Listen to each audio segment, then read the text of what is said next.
Well, we have an anonymous Pac-12 coach talking a whole lot of noise despite not putting his name on it.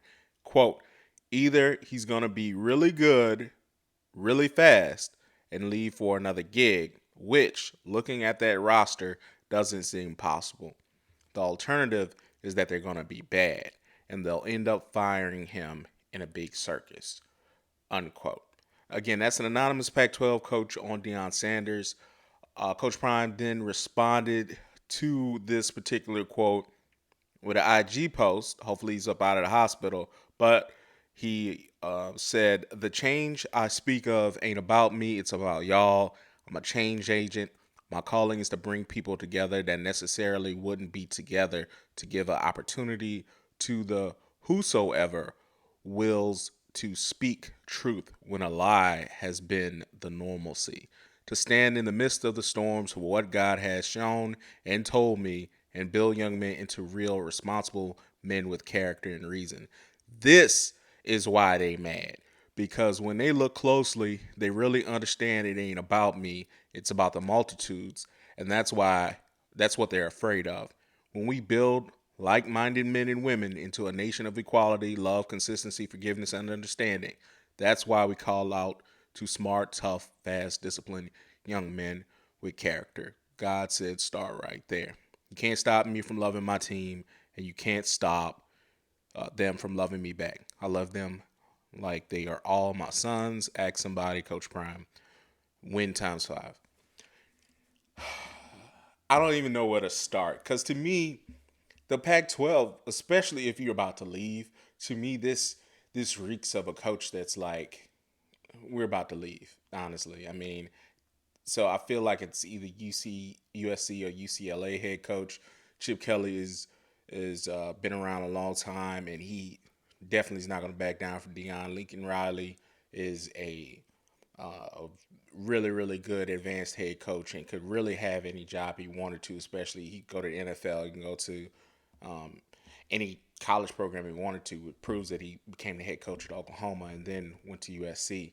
So it just to me it has a air of a coach that has an ego and doesn't mind, going against Dion. My big thing is just put your name on it. You're not even gonna be in the Pac-12 that long. You're gonna be here for that year and then go to the Big Ten if it's one of those two. And I disagree with the roster stuff. Like I remember seeing the spring roster. I noted how I was concerned about the skill position being smaller. They've beefed up considerably. I think so. Just on receiver, DB, defensive line. I think and the offensive line already had size, so I think they were good there. And they have, just good skill players. Now, I can understand the argument thinking, oh, I don't think they're going to be elite. I don't think they're going to be taking over the Pac-12 and being number top 10 in the country. I can see how somebody could say that. However, I am not buying whatsoever this as being true. This is you just being funny and being mean for no reason. The alternative is they're going to be bad and they'll end up firing him in a big circus. Bro, no, that's not going to happen. Looking at their roster doesn't seem possible. Sounds like you're a hater, a big ass hater. And like I said, the alternative is that they're going to be bad. They're going to end up firing him. I just don't see that. The way he's a money maker. Like he's already increased their bottom line by however much. That alone is enough for the boosters to say, for the athletic director, whether it's Mr. Rick George or whoever may come after him, to say, boosters, please shut your ass up. He has put us single handedly in the black. Just like that.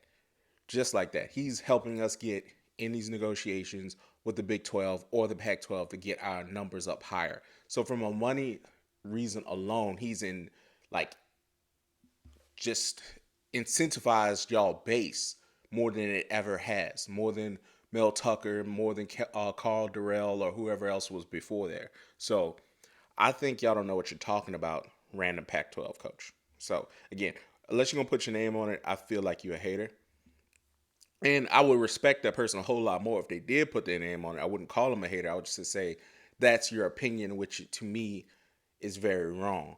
But when you go into these things and speaking off the record and all this other stuff, you feel like you got to hide behind some shield. I think you're a hater, honestly. But that's just me.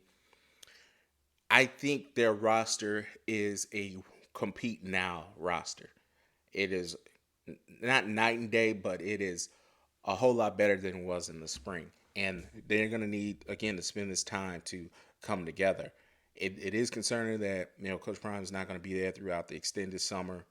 Like right now, it's really July, then it's going to be August, and then September 2nd.